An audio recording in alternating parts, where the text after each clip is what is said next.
And now this is just one of those people. I don't know if you have these people in your life. When you go to a party or something, you're like, oh, it's church is that. Oh, I have to go there. But and then you see that person, and you go like, obviously, you go in the room and you go like, oh wow, I feel better now that they're just in the room. Let's welcome Ethan Marsh. Jenkins, that's the game I'm here, folks. And while we're doling out applause, how about we give it up for the Hong Kong staff here? Yeah, they're working hard. This is a nice place to drink, you know? It's got tables and chairs and shit. That's nice. I know we hang out at a lot of dive bars. I like bars that are gross. I like a good gross bar. But like fun gross, you know? Like when you were a kid and you get excited to go to the dump. Like, man, I can't wait to go to the dump. See all that garbage. Might be some college girls there. You never know, you never know. But I like hanging at dive bars because they have a lot of grizzled old townies, and they're the best. And they always start trying to befriend you, and they start buying you drinks, which is nice, but they're drinks that no human being would want. You're like, yeah, let's get this kid a little bit of rye whiskey. Put some creme de menthe in there. And you know what? Let's float some minestrone soup on top of that. Just a little bit of soup, man. Just for flavor, just for flavor. These old guys, they sit around the bar all day, getting all souped up, getting frothy with each other, asking you for crackers. It's awful. But I live in a pretty hip town, and they let dogs hang out in bars, which is great. Because dogs are like 80 times happier than any alcoholic. Just imagine the happiest alcoholic, you know, some red-faced guy like, ugh. Dogs are happier than that. Because dogs are like nature's drunk sorority girl. They're just excited to be there and glad someone's paying attention to them. You take a dog to a bar, they're like, oh my god, this place has a floor? I didn't say there was going to be a floor, man. It feels so weird on my feet. But just like in real life, there's a bunch of jaded townie dogs in one corner of the bar, wearing Patriots jerseys, talking about their ex-wives, you know. Neighborhood's changing, Johnny. Too many puppies. I'm gonna go rub my back on the ground. I think I got the fleas. Then eventually I live in a pretty hip town, Jamaica Plain. They got a lot of hip, smart people. And smart people, they brag about the stupidest stuff, you know? They'll brag about the fact that they don't own a TV.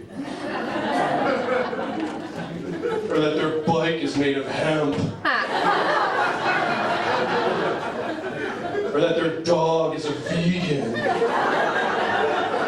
And you gotta be interested. You gotta ask follow-up questions. You gotta be like, oh wow, that's cool. What does he eat, dirt?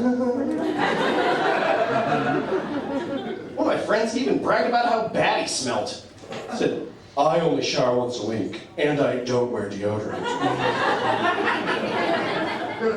Like his stink is so cool, you know? Like his stink goes to Paris for the summer with its lover. His stink is like wearing a turtleneck and just playing synthesizers all day.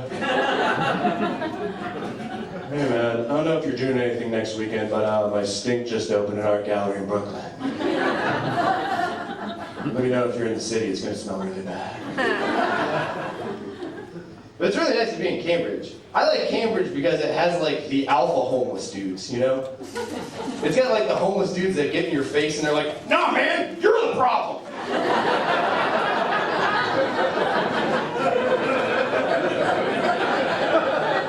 And people in Cambridge are kind of polite and left-wing. They're like, well, maybe you're right. Sorry for spending all that money and gentrifying the place. That must have made you feel weird. Would you like to join our book club? A lot of lovely couples out there. A lot of love in this old studio tonight. I don't like to brag. I'm out there. I'm on the singles scene. I'm taking dental hygienists from Medford out for coffee.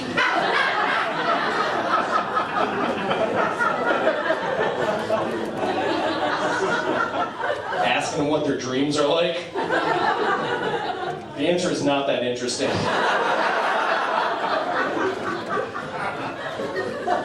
I don't have too much sexy dating advice, but I will say this. I think when you bring a lady over to your house, it should be like tastefully messy, you know?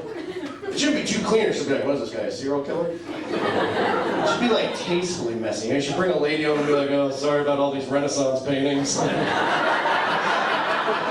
these out of the way. I know we don't have this many candelabras out. I had a Liberace party, things got weird. I got a little weird. Oh, you can just leave your coat on that pile of monocles over there.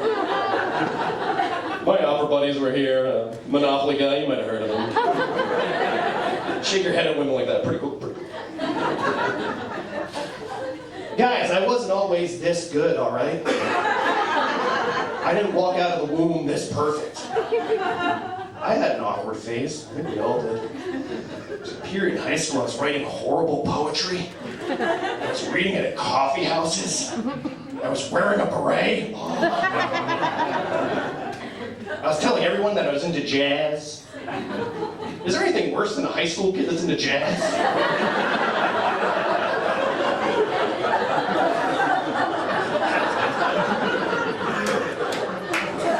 I'd rather be a high school kid that's into heroin. Because at least heroin isn't pretentious. From the kings to the hobos, they all ride that horse. We gotta be careful. Sometimes heroin can be a gateway to jazz.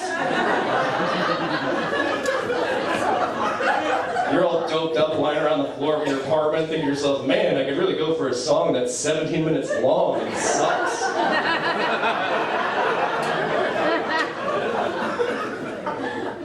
Guys, I could just sit here bad-mouthing jazz all night.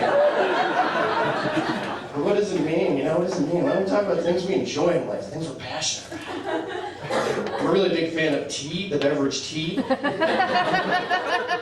Put some leaves in hot water, it tastes good, who knew? Probably Asian people, I think they knew. Before anyone in the Americas caught on. Before your Joe Liptons and your Eddie Nestes got the game. But one of my favorite types of tea is Celestial Seasoning Sleepy Time tea. It's the dopest tea in the world. So goddamn good.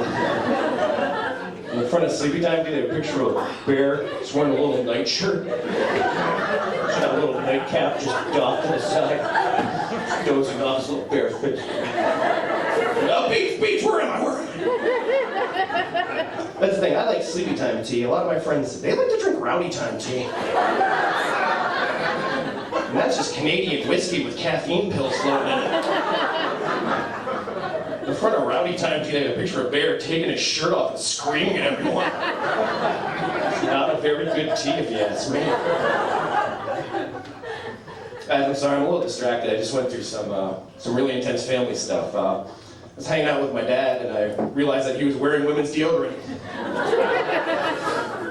And I got in his face about it. I was like, hey, how come you're wearing women's deodorant? What's that about? And he's like, what's the difference? Whoa. At such an old age, my dad is just smashing the gender barriers. He's like the David Bowie of deodorant.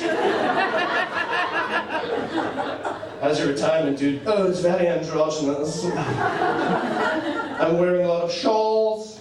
Can't believe my dad talks like that. What a creep. All right, I'll leave you folks with this. I think it's important to have hobbies. You gotta have hobbies in this day and age. One of my biggest hobbies is jealousy.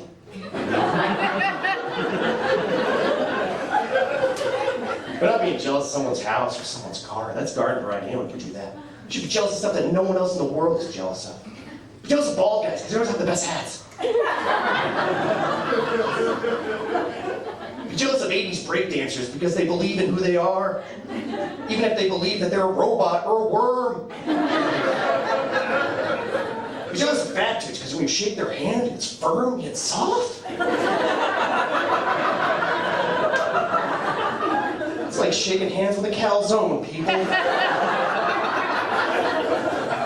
You know who I'm jealous of? This lovely audience. You've seen some of my favorite comedians in Boston. Give it up for them. My name's Marsh.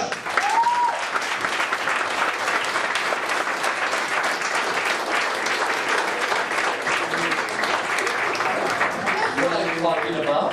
If I had a daughter, that's what I would want her to date.